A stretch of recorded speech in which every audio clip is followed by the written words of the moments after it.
আদেশ করিলেন আল্লাহ পবিত্র কোরআনে, বিবাহ করিতে যত আদম সন্তানে।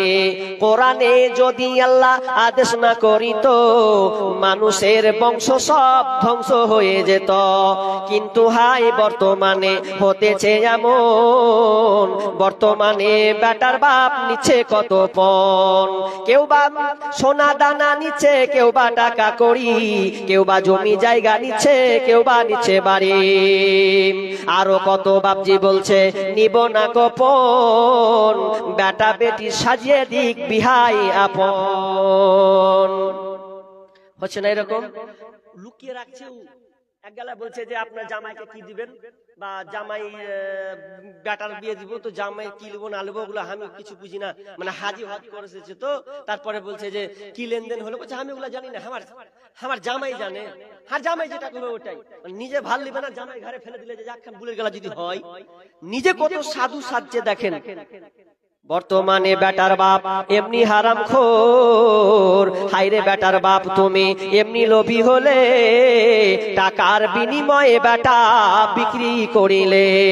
কত লোকের মুখে শুনি বিক্রি হয় পাঠা, পাঠার মতন বিক্রি করলে তোমার নিজের বেটা।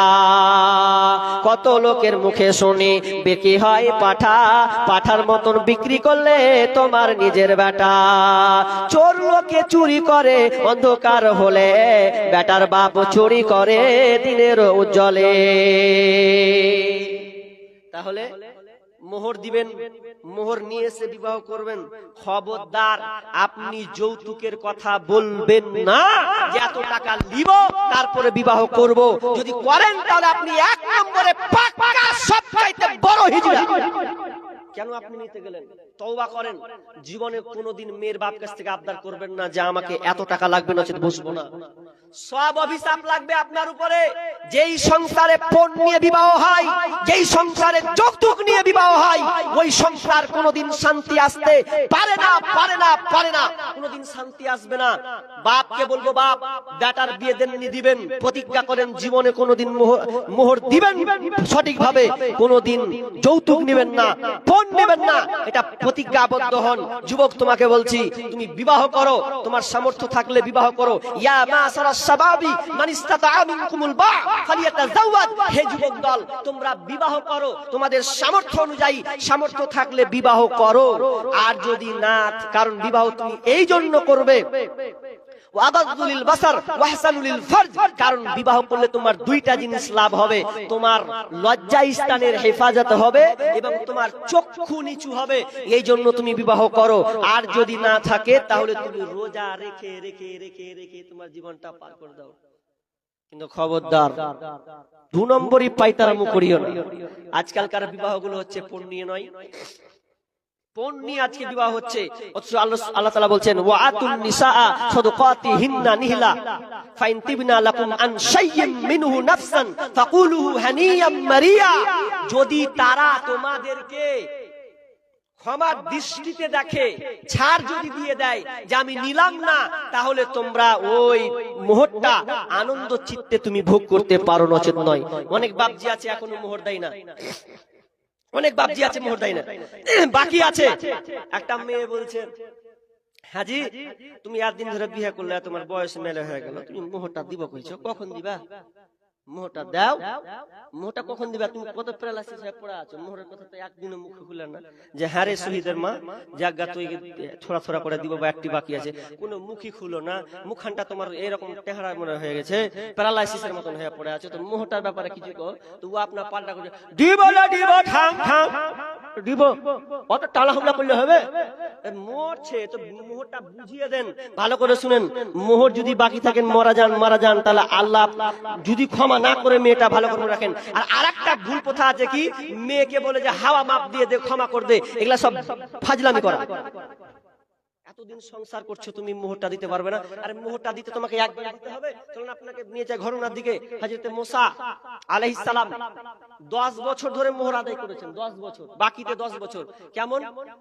হযরতে মুসা একটা লোককে একটা চর মেরেছে, বুঝলেন? ঝগড়া করছে, তো ঝগড়া করতে করতে করতে খুব রাগী মানুষ, এটা তো জানেন যে ফেরেশতাকে মেরেছে তো আর চোখে কানা করে দিয়েছে, এরকম নাই? তো ওই ধরনের মানুষ একটা ছেলেকে মেরেছে, তো এমন জোরে মেরেছে তো ভাবতে পারেনি যে মরে যাবে, তো এক থাবা মেরেছে তো মরেই গেছে। তো এবার তো ওকে ঝুলতে হবে, ও জানের ভয়ে পালাচ্ছে দেশ ছেড়েও, মাদাইয়ান শহর পালালো। পালার পর কিছু দূর গিয়ে একটা দেখছে, কি দেখছে যে একটা কি দ্বারা মানে কুহা যাকে বলা হয়, কুহা বুঝেন তো আপনারা, পানির কূপ যেটা পানি তুলে, ওই কুহাতে গিয়ে কিছু বেটি ছেলে দাঁড়িয়ে আছে, কিছু বেটা ছেলে আছে, সব ছাগল নিয়ে আছে। দিয়ে বলছে সব বড় বড় পালোয়ান সবাই নিজের নিজের বালতিতে পানি তুলছে, আর কিছু মহিলা এক সাইডে দাঁড়িয়ে আছে, তারা পানি পান তুলতে কোনো সুযোগ পাচ্ছে না।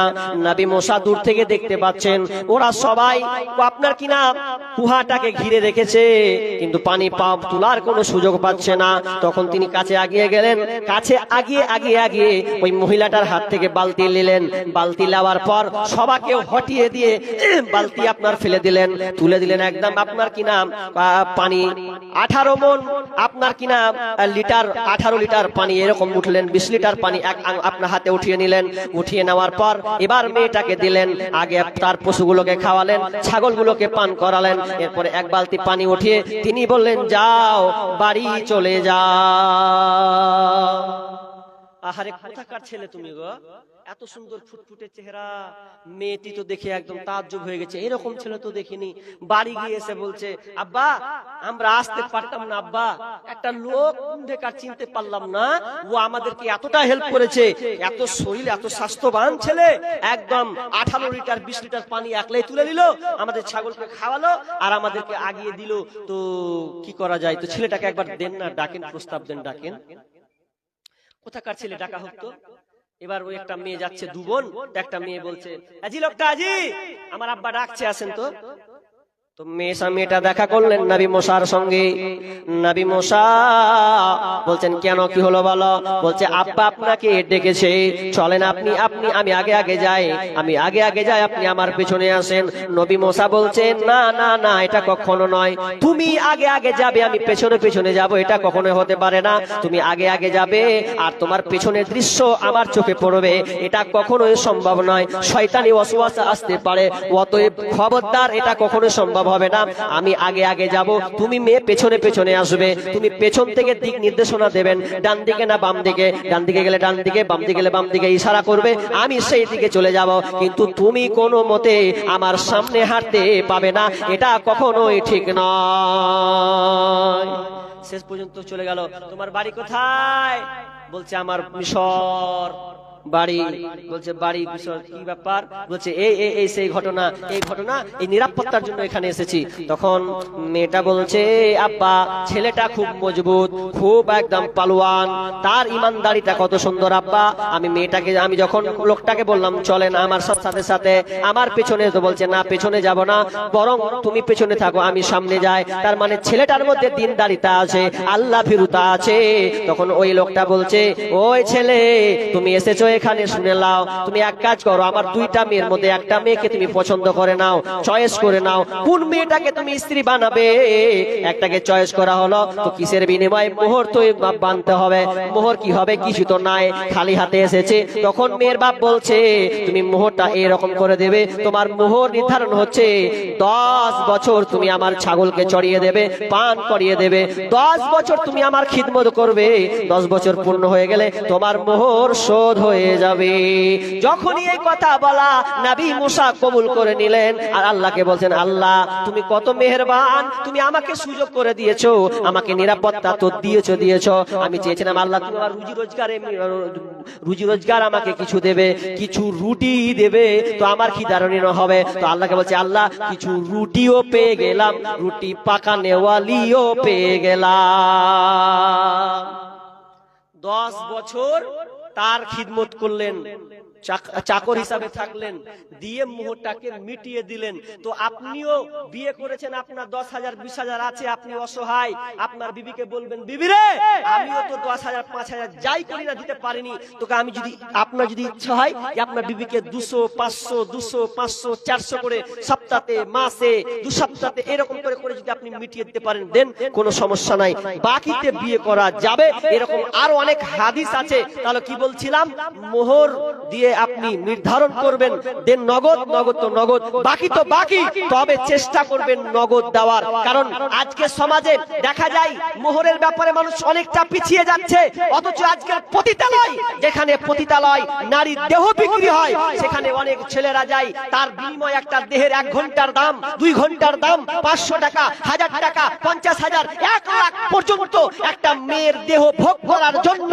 2 ঘন্টার জন্য, 5 ঘন্টার জন্য এত টাকা দেওয়া হয়। আর যে স্ত্রীকে আপনি ঘরে নিয়ে আসবেন, যে আপনার সংসার দেখবে, আপনার ছেলে দেখভাল করবে, আপনার সংসারকে যতদিন বাঁচবে সে চালাবে, ওই মেয়েটাকে আপনি সারা জীবনের জন্য আনছেন, তার জন্য আপনি মোহর মোটা করে বাঁধবেন না?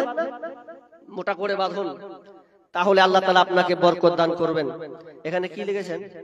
কত 12:30 বেজে গেল গো, 10 মিনিট। কি এটা? শেষে একটা গজল শুনতে চাই।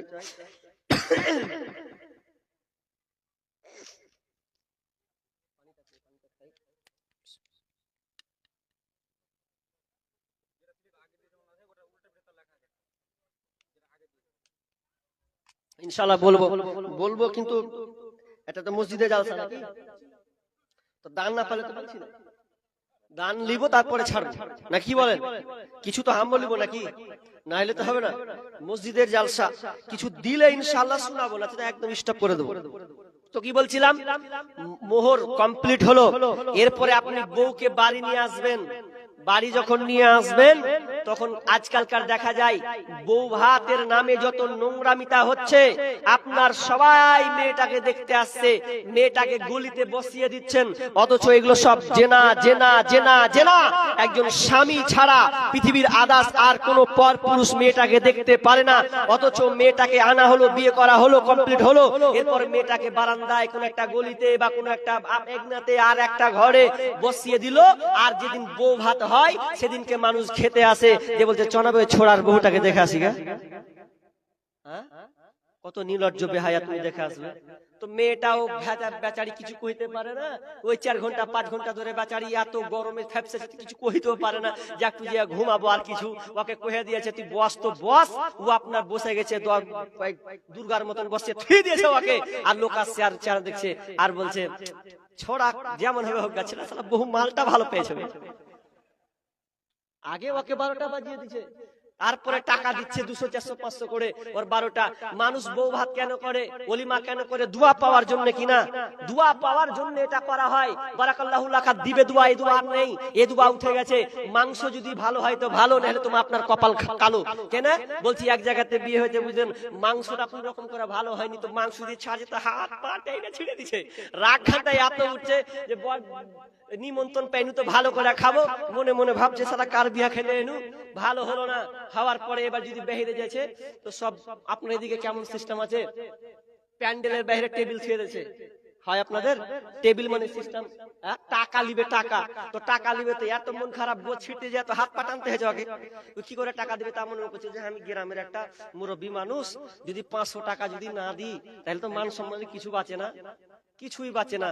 তো এবার কোন রকম করে আনতান ম্যানতান করে 500 টাকা যদি টেবিলে থুলে 200 টাকা বাদ দিয়ে খানিক জুড়ে যা কইছে, সালার ঘর বিয়া খেতে আসবো না, 500 টাকা নিয়ে দিন, 200 টাকা 100 টাকা দিলে হয়তো ভালো হোটেলে কত সুন্দর করে ভাত খেতে, সুন্দর করে জি ভরে যেত, 500 টাকা দিন, ই সালার ঘর কোনোদিন বিয়া খেতে আসবো না। এটা দোয়া, বারাকাল্লাহু লাকার দেয়নি, মানে এই দোয়া জ্ঞান দিতে দিতেও বাড়ি গেছে। আচ্ছা বলেন তো, ওই বিবাহ কোন সুখের হবে? জীবনে বারাকাল্লাহু লাকা পেল না, ওই জ্ঞান দিতে দিতেই হলো। আজকে সমাজ পরিবর্তন হতে হবে, এই সমাজে যত বেজাতি অনুসরণ আছে এগুলোকে দূরে করতে হবে। আবার ওসিয়ত করছি, আমি শেষ লগ্নে এটাই ওসিয়ত করতে চাচ্ছি, এতটুকুই যে আপনি বিবাহটাকে শর্টকাট করুন, কিছু সংখ্যক লোক গিয়ে বিবাহটা করুন। ওলিমা আপনার যত টাকা লাগে আপনি করতে পারেন, আপনাকে যদি আল্লাহ কোটি টাকা দেয়, কোটি টাকা খরচ করে আপনি ওলিমা করুন, কোনো অসুবিধা নাই। তবে আমার করো নিবেদন থাকবে আপনাদের উপরে, ছেলেদের জন্য আলাদা করেন, মেয়েদের জন্য আলাদা করেন, সুন্নাহ মোতাবেক বিয়েটা করুন, খাবার সুন্নাহটা ঠিক রাখুন। ছেলেদের আলাদা, মেয়েদের আলাদা। আগে ছিল দেখেছি ছোটকালে, আগে ছেলেরা খেত, তারপরে মেয়েরা খেত। ছিল না আগে এরকম? এরকম ছিল, আপনার জায়গা শর্ট আছে, আপনি ছেলেদের খাইয়ে দেন, আপনার জায়গা বড় আছে, দুটা ভাগ করে দেন, নইলে ওই রকমই হবে। আজ তো এখন তার একটু হয়েছে, নইলে আগেকার জামানা, আমার এই 4-5 বছর আগের কথা, নানিদের সাথে খেতে বসেছি, বুঝলেন, ইয়ারা বুড়িটি একদিকে বসেছে আর চেংড়িটি একদিকে বসেছে। এবার ছেলেরা খেতে দিচ্ছে, তো খেতে যখন দিচ্ছে তখন ইয়ারা, এবার দাদি নানিরা কি করছে, ভাত একবার পেয়েছে, গোশ একবার পেয়েছে, আর কিছু পাইনি, তো ওদেরকে ডাকছি, তো ডেকে পাওয়া যায় না। যা ঘুরিয়া দেখছি, এই চ্যাংড়া ছোড়াটি যেটি খাওয়াচ্ছে, এরা চ্যাংড়িটির দিকে, ইয়ং যেটি যুবতী ওয়ার্গের দিকে যে ঢুকছে, আর ই তখন এক দাদি করছে, এই লাগার বাটারা গালি, ও তো পাই না, হাত মেরেও পাই না, কারণ ডাল বালাও এদিকে, গোশ বালাও সালা এদিকে, মানে যত আলু বালা তাও এদিকে, বুড়িটি ওইদিকে বসে আছে, মন টন খারাপ, হুন্ডে বসেছি। তো এরকম হবে কি হবে না? তো আপনি এই যে কোরআন সুন্নাহর বাইরে করছেন বলে এটা হচ্ছে। তো এই জন্য বলবো, যেগুলো সুন্নাহ মোতাবেক করার চেষ্টা করুন, এই কুসংস্কারকে দূর করুন, বেজাতি অনুসরণ বর্জন করুন, সুন্নাতি মোতাবেক বিবাহ করুন। আমি শেষের দিকে আছি, শেষে কয়েকটা কথা বলি। এটা মসজিদের জালসা, অনেকে দান দিয়েছেন, উঠবেন না উঠবেন না উঠবেন না, আমি 10-15 মিনিট এর মধ্যেই 2-3টা গাজাল বলে দেবো ইনশাআল্লাহ। তবে কথাটা হচ্ছে এই, 10-15 মিনিট উঠবেন না, আপনি দিবেন না, তাও আলহামদুলিল্লাহ, দিবেন তো আপনি আশায় আছেন, তবে আপনার কাছ থেকে আমি পকেট মারবো না। তবে একটা কথা মনে রাখবেন, যদি থাকে, যদি না দেন, তো আল্লাহ আপনাকে এমন করে একটা বিপদে ফেলবেন, তো বুঝতে পারবেন না। মানুষের কত খাসলত আছেন দেখেন, দুই রকমের। মৌলবি মাওলানা বলে দেয় যে দে বাপ, দে বাপ, মাদ্রাসা মসজিদ দে বাপ, কিন্তু পাওয়া যায় না। কিন্তু এক জায়গায় আল্লাহর মার আছে, এক জায়গায় আপনি বলবেন লে বাপ। কথাটা বুঝেননি, আবার বুঝাচ্ছি। মৌলবি মাওলানা যখন দান চাই, তখন বলছে দে বাপ, দে বেটা, দে ভাই।